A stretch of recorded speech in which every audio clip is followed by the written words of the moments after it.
Catch 'em all.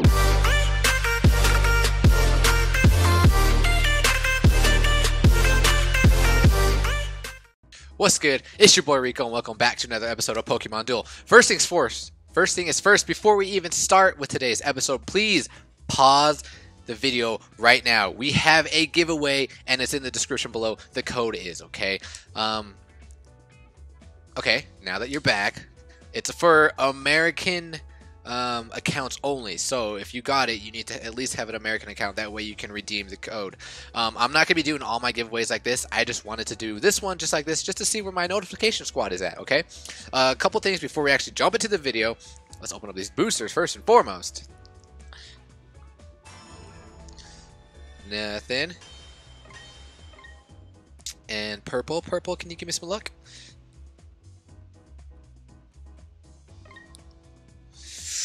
EX!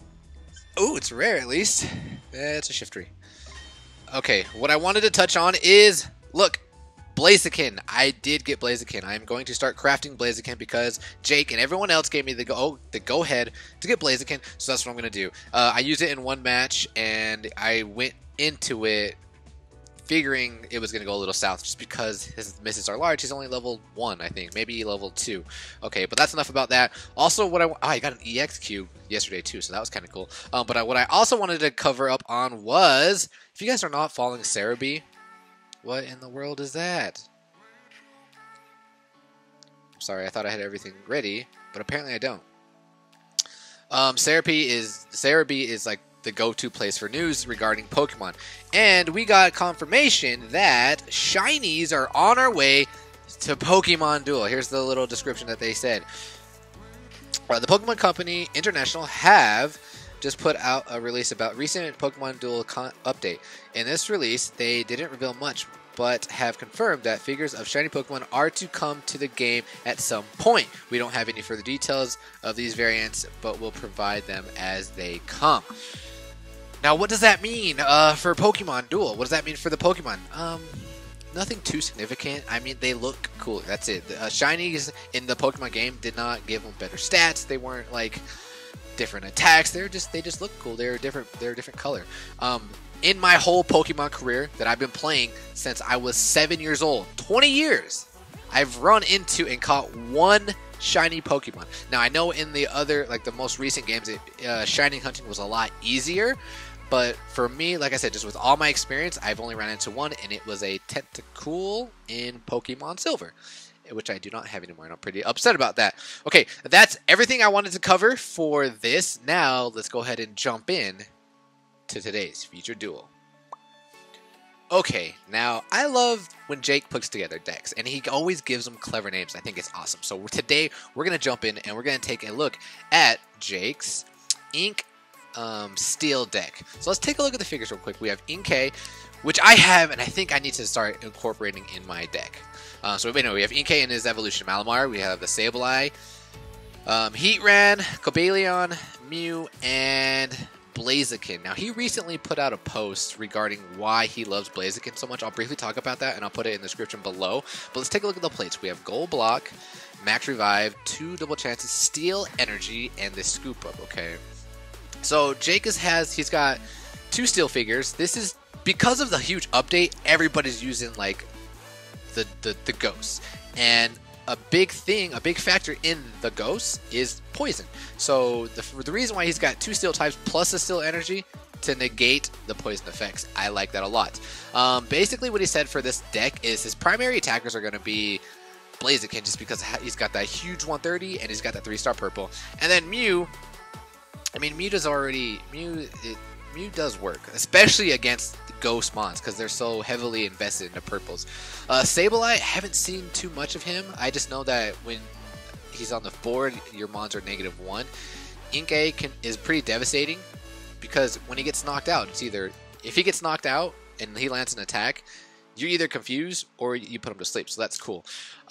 Anyway, Jake, I want to talk about a couple of things he wants to highlight. He started this deck from 2,900. And now he's at 3.3k in a matter of hours, roughly 10 to 14 hours. Pretty impressive, and he's still climbing. And he says Malamar is the meta counter, which he kind of is with the I mean, he's the meta counter when it comes to Deoxys, and if any other figures want to use dual other species, okay? And I think we need to go over why he likes Blaziken so much. So let's take a look at this picture right here. So this is a Blaziken level 9. Look how big that Cyclone kick is. Now that is crazy. Let's just touch on the Blaziken scenario quick.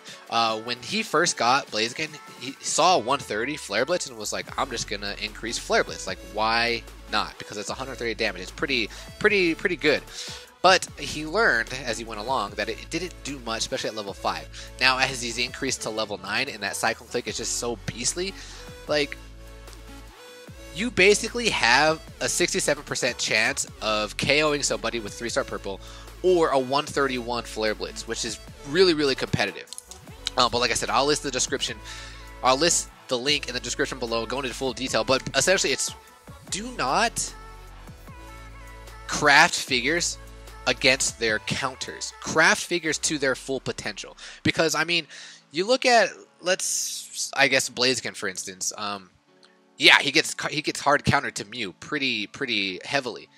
But that doesn't mean that Jake should invest more time or more into the Flare Blitz, because then it loses its value against what it could really do against other figures.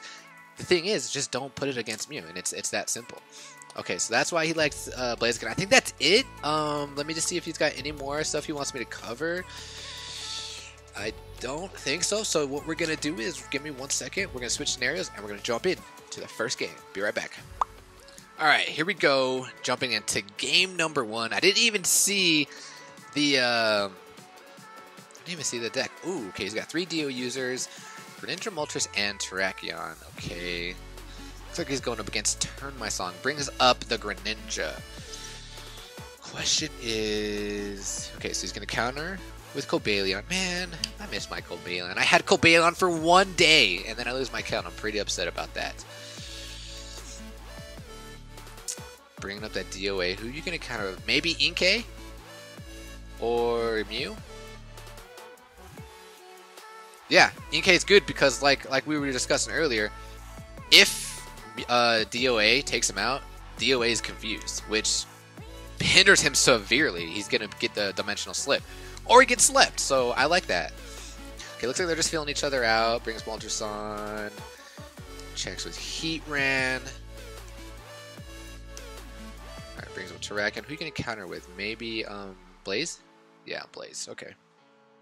And then Sableye. I'm really interested to see how people use Sableye, because I don't have one. Okay, uses Steel Energy, which Steel Energy grants plus 10 damage to the highest attack of the Steel type mons, and they can be poisoned. Doesn't have to worry about the poison threat on this team, but he does get plus 10. So his Heatran and his Cobalion are plus 10 to their highest attacks. Opponent's going to double chance. Okay, going straight for that Cobalion. So Cobalion does 111. Ooh, Roost. Ooh, this could be interesting. Oh, wow, and he gets the miss. Ooh, that's unfortunate for Turn My Song or Snag or something like that. Okay, a little note here Jake's saying is on the Inkay, or no, on the Sableye, you want to increase the Confuse Ray. Because I'm pretty sure the Confuse Ray is 3-star purple. And he's using the Cosmo, okay? So he's going to attack the DOA. Because he doesn't have a problem respinning. Because of his wheel is so largely purpled, it doesn't matter. And as you can tell, the opponent didn't really know what to do, because he was like, oh, it took him a while, but he switched out for DOD. So what does Jake do now? X attack. Oh no, he's getting attacked.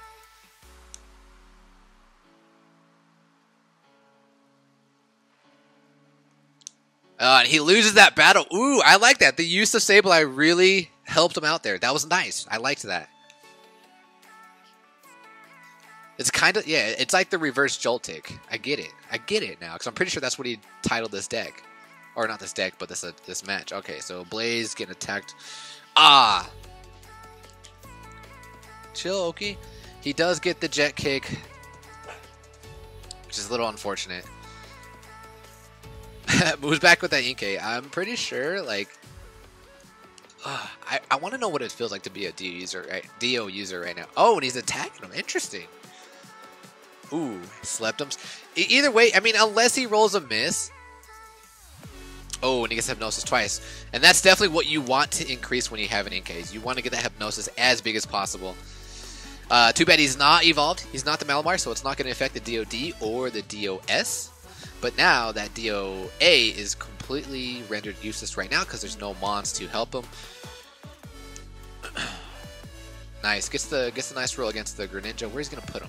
Right next to the DO Speed. So now, does he go over with Sableye? No, he does not. Okay. Now I think the opponent's probably... Oh, he's not.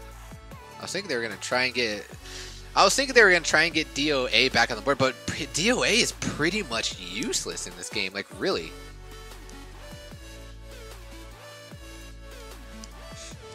And there goes Greninja. So now he probably takes the entry point with Sableye. Yep.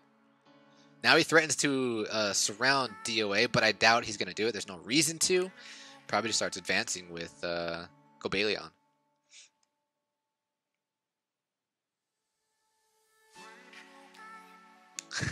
The opponent here is not doesn't look too happy. Just probably advances with Cobalion. Yep. Could have tagged, but didn't need to.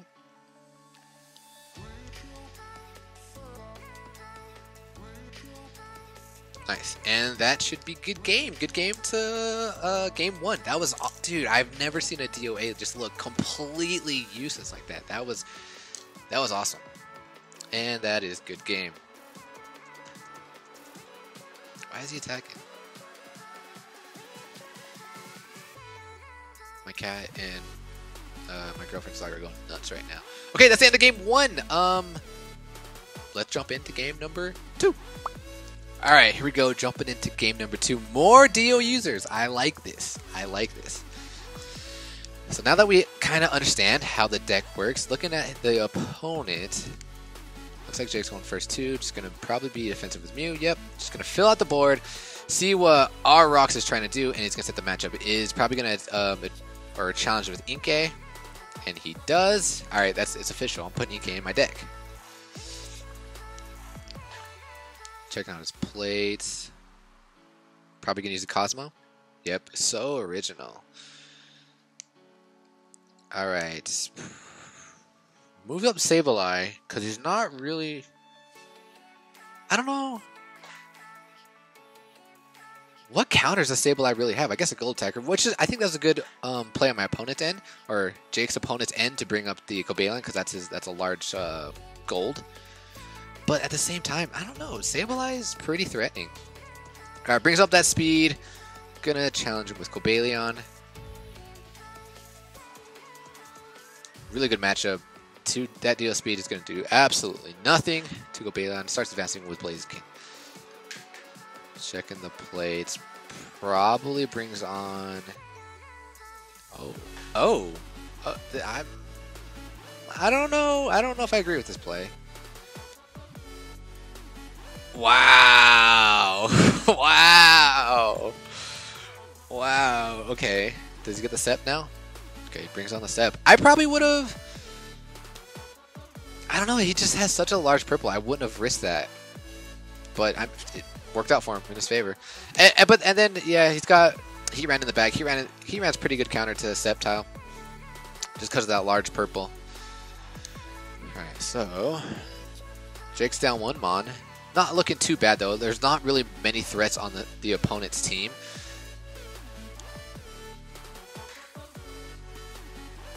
Okay, switching for the DOD.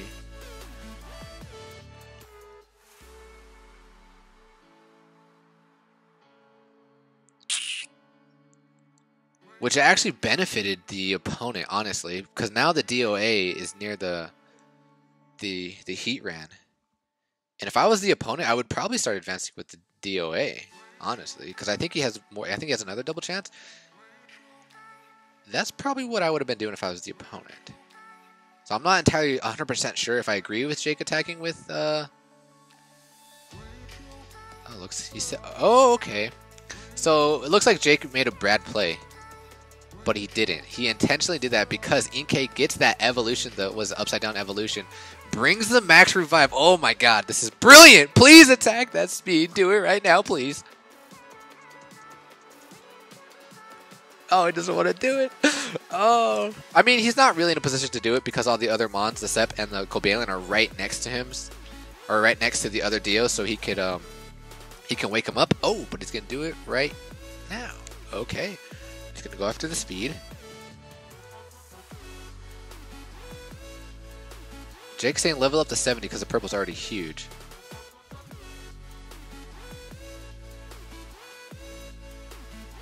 Wait a minute, what just happened there? Hold on, I need to go back. Didn't he take him out? Oh, did he hit dodge, probably? Okay, yeah, he hit dodge. Okay.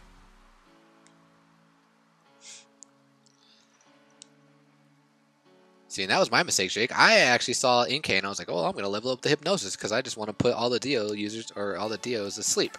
Maybe I will start investing in that. That Dio, that speed is like, I don't want no part of it. And he's going after the other one.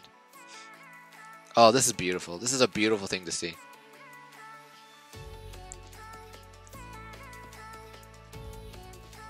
Okay. Yeah, an evolved Malamar is going to be so good. Especially if you starts getting C levels on it. Because then the attack is 130 if you hit it twice, and he's probably going to bring that speed back on. Oh, he's going to attack the D. Oh, because it's 3-star. That's why. Yeah, that makes way more sense. I forgot that he evolved. Oh, dude, this is great. Oh, my goodness. I love this already. Now starts advancing with the Sableye, because Sableye, I mean, the Dio's asleep, and he doesn't even fear DOA. Alright, now waking up the speed. Maybe advance with, the Heat Ran? Okay, nope, just kind of further trapping Cobalion. But, I mean, Cobalion has an okay match with Sableye. Okay, so now he's moving with the Heat Ran. This is just to congest the center more. Okay, now the opponent has to be careful. What's he going to do here? Yeah, Jake is in a pretty good position. I probably would have went the other way with Cobalion. Okay, so now the opponent can bring the Mew back. Oh, he's going to attack him again. Wow. That never...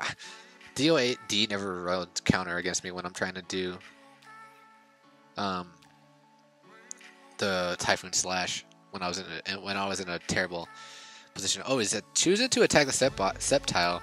He was attempting to burn the Sceptile, but he ends up getting in the attack regardless. Wow, he got a pretty fortunate roll there. I love this. This is hilarious. Yeah, I was going to say, take the entry point with Sableye. Now, if I was the opponent, there's no point in reviving the DOD. I'd probably just start going after the Dio or the Sableye. Interesting.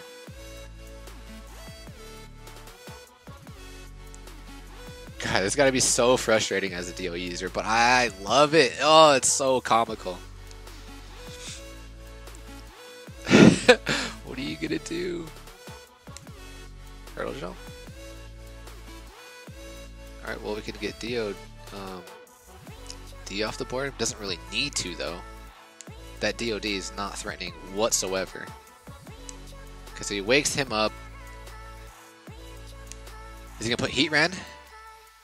Yep, checks the plates. Puts Heat Ran then. He doesn't fear anything, really. He just has to survive this attack here. And that's going to be a good game.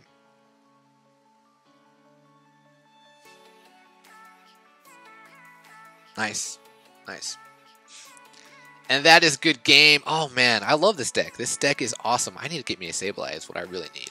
But I love the way he uses Malamar. I was using Malamar just by itself. I'm definitely going to start using Inkay. But I just took out my Malamar for my Blaziken. So, I'm kind of in a dilemma here. That was great. What we're going to do now is Jake tease me with another deck he's currently working on. So, give me 1 second. We're about to jump into that. Okay, actually, before we even go into the little tease, I wanted to illustrate more of Malamar, showcase some more. So what Jake did here is he saw that Virizion was on the entry point, or I mean on the goal, double chance in hopes that the Virizion would get the Typhoon Slash, or just a KO him with that 80. He gets the slash. Jake doesn't need to use the double chance because he gets to dictate whether they're gonna do the swap or not. So I mean, Malamar just has such utility to this mon. If you don't have a Malamar, please try and get your hands on a Malamar. Now, but what I want to do is I want to discuss the deck a little bit more and show what they've done to other decks. Okay, so we're first going to start off with this first picture. Boom! We have the Cobalion. Cobalion taking out Mega Gengar. Like, Mega Gengar has that large purple, and like I was iterating, or what I was talking about in the last game, that the Cobalion matches up fairly well because of that large purple, or I mean the large gold. Let's take a shot, screenshot number 2. Looks like Jake here is playing a poison deck, and it's got 2 Seismitoads, so that just, it's further showing off what Malamar can get out of here, what Malamar can do. So if you take a look at the picture, both Seismitoads are asleep, playing a pretty good player, 3.1k, and take a look at this next picture, where it looks like he beat him, and then we'll take a look at this last picture. Let's see what's going on here. Oh, it looks like he's playing a water deck, and if you take a look at the damage of what's on the board here, it looks like the Blastoise is confused. I wonder if it was a Mega Blastoise, but I don't know. A confused Blastoise might do well against a Sableye. No, because that purple, it's a 2-star purple, right? I don't know. And then we have the Manaphy asleep. So, I mean, it looks, and this player was 3.3. So, I mean, it's pretty evident that the deck is really good, but you also have to be a good player. It's dependent on the operator. Not anybody can just run it. Like, Jake makes really, really good decisions. But yeah, that was just a further showcase. Stop! Further showcase everything of what this deck can do. Okay, now give me 1 second so we can show a little tease of the deck that he's currently working on. Okay, I know this video is getting kind of long, but here's the last piece of information. Take a look at this deck. Okay, this is going to be the Phantom Steel Energy deck. Now just take a look at the team. Okay, we have an Eevee. What? We have an Eevee with an evolution, the Cobalion, Mew, Heatran, Sableye, and Phantom. You got to run Phantom with Phantom Energy because of how it works is with the if an opponent is burned and on the entry point, then your ghost type Pokemon can enter the field. That's essentially how it works. That's how I think it works, because I don't even have Phantom Energy, so I'm not entirely sure, so don't quote me on that, but I believe that's how it works. Now you're probably asking, like, why the Eevee and why the Flareon? Okay, so what I want to also tell you is in the description below there is a link. It's a theory, God-like Flareon. Okay, I'm gonna kind of just cover it really fast, but there's more information in there, and in theory it seems very like logical. So basically what happens is I'm just gonna read it real quick. Okay, I believe that a C-leveled, evolved, and maxed out to level 10 Flareon would be a super threatening runner. Okay, it retains a considerable dodge because it does have a huge dodge. The C levels kind of count as 2 damage because of focus energy. So it has focus energy and it deals 2 times damage. So if you hit focus energy and then I believe it's flamethrower, it doubles the damage. It does 120 because the base is 60. So focus energy will do 120 damage. It'll do even better at level 10. And then the good thing about focus energy is it can waste a turn, because if you hit focus energy and then for some reason you hit the dodge, it negates a turn. You're good. You hit the dodge. But I mean, if you hit the miss, then you get a miss. But the survivability is still pretty decent. Easy to evolve because of how Eevee is. So if you run the max revive, which I'm pretty sure you had, X attack can land, do 90 damage or 150. And the X speed. I need to start testing X speed because it makes your attack gold at the first attack, right at the beginning. And you have a potential 60 to 120 gold runner. That's pretty insane. Let's just go over the percentages real quick. Flamethrower, it's a 44 on the will, and the focus energy is 29, dodge is 19, miss is 4. Flamethrower, to get the hit flamethrower, you get a 45% chance to hit the focus energy plus flamethrower, about a 20% chance, dodge about a 20% chance, focus energy into the dodge about an 8% chance, dodge about a 4%, and the focus energy to miss about a 1% chance. Now this is an interesting deck. I really cannot wait for Jake to get some footage on it because I want to see how it works, because I don't really understand Phantom Energy that well because I haven't seen it that much. I mean, I've seen Listener run it a couple times, but I'm very interested in that. So yeah, but anyway, that's the video for today. I know it's super long. Ghost Gym's coming out. I can't wait. So until then, peace.